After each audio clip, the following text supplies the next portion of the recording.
Dzisiaj przetestuję dla Was auto, jakim jeszcze nigdy nie jeździłem. Jest w wieku moich rodziców, ma 400 koni i jest na maksa analogowe.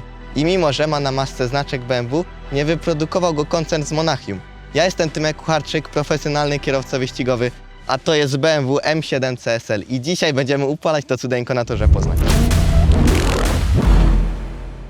Jesteśmy pierwszy raz na torze w tym roku w bardzo nietypowych warunkach, bo jak widzicie tor jest cały zasypany śniegiem. Mamy dwie naprawdę ciekawe fury do upalania, Porsche Caymana i zbudowaną w Polsce BMW M7 przez Adama Kunca, więc zapowiada się naprawdę ciekawy dzień. Zostańcie do końca odcinka i zobaczycie, jak sobie poradzę w takich nietypowych warunkach.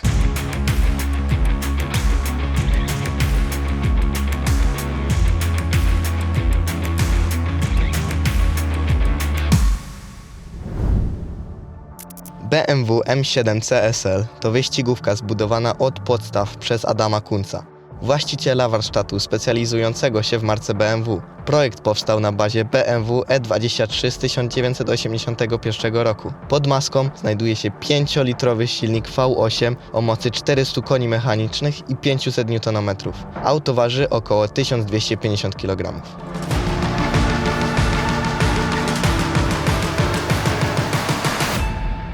Tutaj regulacji żadnej nie zrobimy, niestety Aha. musi tak być. Zobacz sobie, czy fotel cofamy, czy przybliżamy. Jest okej. Jest okej, tak myślałem.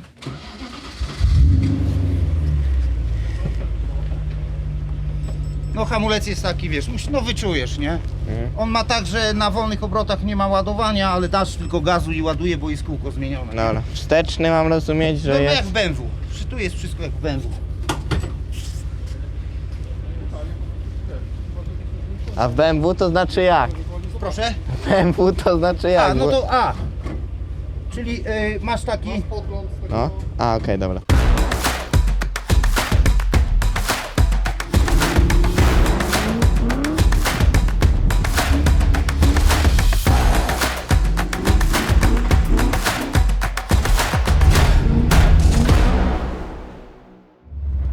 A pierdziele, do 0 na godzinę. To jest najlepszy przykład na to, że to auto po prostu nie jest przystosowane do takich warunków. Jest pełno lodu na torze, no bialutki tor, nawet jak jest asfalt, to no szklanka po prostu, więc się nie da jeździć szybko. Mistrzostwa driftingu po torze Poznań, to pierwszy raz w moim życiu. Ale ogólnie fajna zabawa. Mimo wszystko chyba zostanę przy wyścigach, a jak coś, to poproszę kolejnym razem o zimowe opony z kolcami. Czasy dobre wtedy będą, a tak to teraz to jest walka o przetrwanie i niezła zabawa przy tym. To jest niesamowite, że jadę jakieś pewno, nie wiem, 20 na godzinę, a tu się tyle dzieje w tym aucie.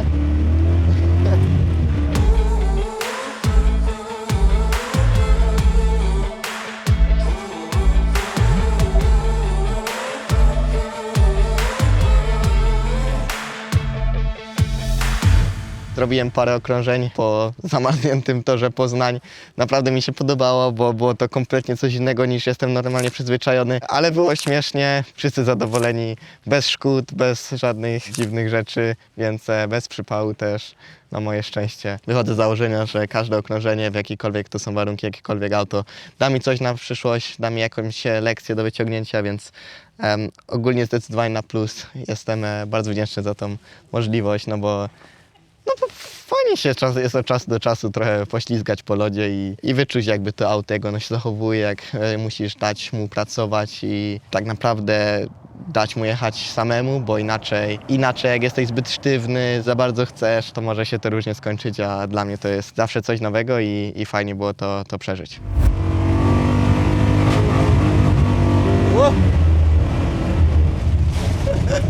Ja pierdolę. Nie ma w ogóle przyczepności, w ogóle.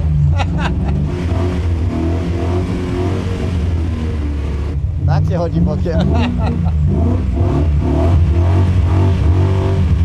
No nie ma żartów, nie? No powiem wam, Tymek, petarda. Ale trochę się zgrzałem. Światowa liga. Człowieku, ogarnia tak samochód, że szok, nie? Ja jestem dumny. Jestem ciekaw, co on powie na tą maszynę. Byłbym ciekawy teraz, jakby ktoś wsiadł, nie? i chciałbym zobaczyć jak jedzie. Ale bez kitu. Taki po prostu ktoś. No, no możesz ty nawet. Łukasz, dawaj. Ale to było spoko, po prostu zobaczyć i się z was pośmiać. To tu możemy zacząć się śmiać. Na wyjeździe, nie? Ale trzeba mieć... Widziałeś, ile się kierownica Tak, kręciła? tak, nie? Po prostu tak, ja tak. dałem pracować, jak dajesz pracować temu autu i po prostu robisz swoje, nie starasz się po prostu, nie wiem, go za siłę... Walczyć, nie można z nim Tak, walczyć. za siłę go wyciągnąć czy coś, tylko po prostu niech się ta kierownica kręci, w ogóle niech on se sam skontruje, to wtedy masz szansę to utrzymać, ale jak jedziesz na sztywno, to jest niemożliwe. Pokażemy jak to wygląda od środka. Oczywiście tutaj dużo rzeczy jest wyrzuconych, żeby jak najbardziej masę zredukować. Duża klatka w środku, żeby trochę sztywność tego auta zwiększyć, bo jako że jest to limuzyna, po prostu auto jest bardzo miękkie.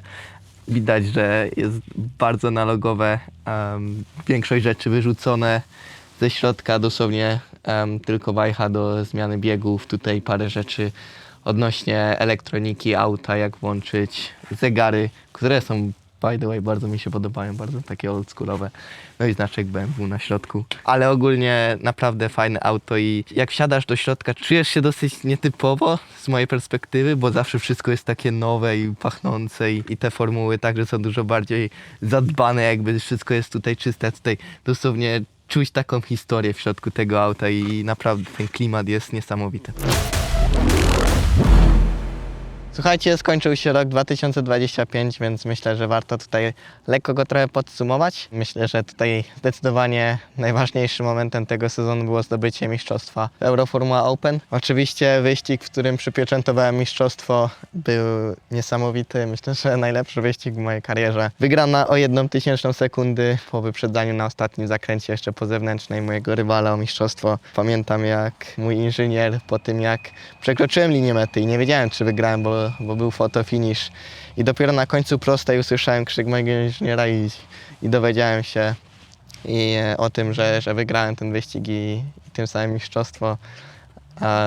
Naprawdę duża fala emocji, wiele osób się popłakało w moim zespole, co też jest dosyć niesamowite, więc to tylko pokazuje, ile osób na to pracowało i ile tak naprawdę wyrzeczeń i czasu to kosztowało. Najcięższym momentem sezonu prawdopodobnie był wyścig w Macau. Bardzo, bardzo wymagający weekend. Wiele było wydarzeń, które po prostu poszło nie po mojej myśli. Wiele przygotowań do tego wyścigu, ale ostatecznie czułem się nieprzygotowany. I testy w Ameryce, testy Formuły 2, 3 różne kontynenty w ciągu 2 tygodni, jetlag, słabe odżywianie się tak naprawdę, nie byłem w treningu, nie miałem czasu na to, żeby przygotować się na symulatorze i wszystko to skutkowało tym, że ostatecznie weekend w Macau był naprawdę ciężki i nie spełnił po prostu moich oczekiwań. Nie przyjechaliśmy do Macau, żeby walczyć tam o 13 miejsce, czy który tam byłem, ale wiele lekcji naprawdę wyciągnąłem z tego weekendu i myślę, że też bardzo rozwinąłem się jako kierowca w ten weekend, więc myślę, że to był taki ważny punkt w mojej też karierze, że mimo, że jestem szybki i że udało mi się wygrać sezon Euroformula Open, to nie jestem niezwyciężony i są po prostu momenty, w których po prostu od czasu do czasu potrzebujesz, żeby ktoś albo coś sprowadziło cię na ziemię i to był właśnie ten weekend w Macau. A teraz pokażę wam, co będziemy testowali kolejne. Porsche 718 Cayman T to już są zdecydowanie bardziej moje czasy. Nie mówię, że polubię je bardziej, bo takim oldschoolowym autem jak BMW jeździło się naprawdę super, ale myślę, że tutaj będę mimo wszystko czuł się trochę bardziej naturalnie. Auto robi fajne wrażenie z zewnątrz i wydaje się właśnie takie zwinne, lekkie, żwawe, więc mam nadzieję, że takie będzie na torze.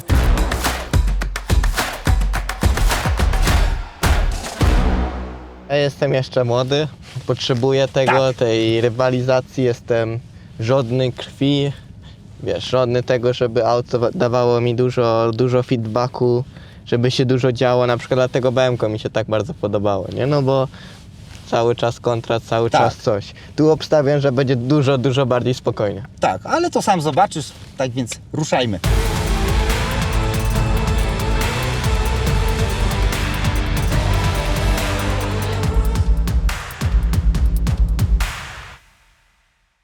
Zrywa tą przyczepność strasznie, to jest. Mimo wszystko na tej kontrze I auto się wydaje dużo bardziej narwane niż Tak. na przykład BMK, nie? Tak. Przez pewno rozstaw osi. To jest właśnie to, co mówiłeś. To jest fajne, że auto jest wygodne, ma fajne fotele, wygodne. Ma wygodne fotele, nie? Można jeździć spokojnie takim autem daily, a przy tym no czuć, że jest sportowe. Tak. Nie? Mimo wszystko jest to Porsche. Trochę mnie boli, że nie jest mimo wszystko jakiś większy silnik, nie wiem, te 4 cylindry, no kurde. Ale z drugiej strony naprawdę ciężko coś więcej wymagać. Ale Lubię- dźwięk silnika jest fajny.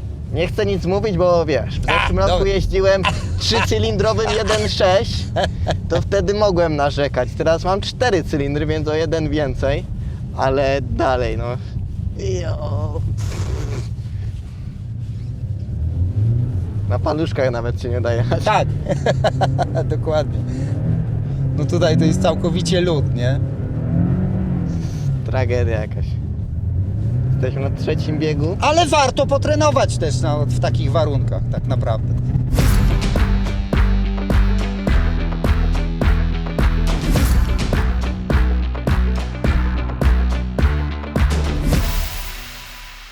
Dużo łatwiej jechać precyzyjnie tym autem. Tak. Mam bardziej tak, że Bardziej jadę... się słucha, nie? Bardziej się słucha, ale z drugiej strony mam też takie uczucie, że bardziej boję się naciskać, bo mimo, że auto jest bardzo naturalne w prowadzeniu, to nie chcę przegiąć pały, nie? Tak, bo tutaj łatwo jest przegiąć Tak. pałę, wiesz, naprawdę. Jak się tak łatwo prowadzi, to mogę sobie pozwolić na krok więcej. Tak, i ale później, a często, też masz mniej czujności tak, przez to, i nie? często się gubisz na tym. Tak. Tak samo jest na przykład, wiesz, na takich właśnie torach powiedzmy ulicznych, że jedziesz i wydaje ci się, że okej, jeszcze mi dużo do limitu brakuje. Jedziesz później kolejne jest okrążenie i wydaje ci się, że jesteś dalej pod limitem, a możesz skończyć w ścianie. Tak jest. Ale fajne jest to właśnie ten rozkład masy, dobrze go czuć, nie? Że auto jest Tak. dobrze wyważone. Że jak nie potrzebujesz trochę więcej przodu, mimo że jesteś na lodzie, Tak. potrzebujesz trochę więcej przodu, dotkniesz hamulca, ten przód wejdzie. To jest bardzo przydatne, nie? Nie musisz jakby nadmiernie go na przykład wrzucać do zakrętów, auto i tak ci się fajnie ułoży pod ręką. Wchodzi idealnie, nie? Tak, mogę się teraz w sumie kłócić, że to idealnie to wchodzi moja formuła. Ja Wiadomo, nie? przy 250 dotykasz kierownicę i jedzie, nie? To jest idealnie. No tak. Jest! Czekaj. Udało się.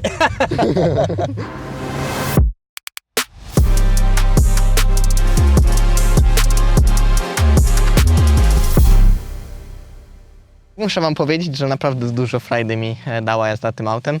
Jest nowoczesny, więc do prowadzenia jest w miarę łatwy, z mojej perspektywy. Jest dużo łatwiejszy niż na przykład ta BMK, którą jeździliśmy wcześniej, ale sprawia bardzo dużo frajdy, jest bardzo precyzyjny. Tak naprawdę tam, gdzie chcę, żeby się to auto znajdowało, tam się znajduje. Oczywiście są tutaj systemy wspomagające, więc ABS, kontrola trakcji i tak dalej są dużo lepsze i jest naprawdę dużo frajdy z jazdy tym autem. Mimo, że jest to auto drogowe, no to wsiadasz do środka, czujesz ten styl, masz znaczek Porsche.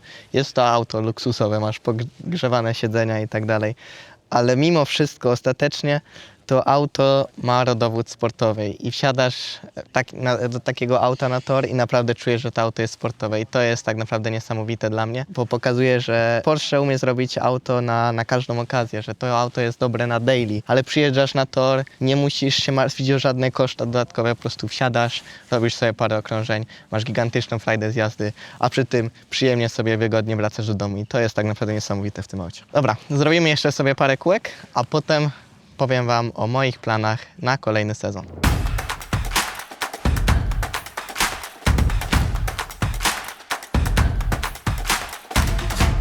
Jak pewnie wiecie, jakiś czas temu ogłosiłem, że nie wystartuję w Formule 2 w 2026 roku.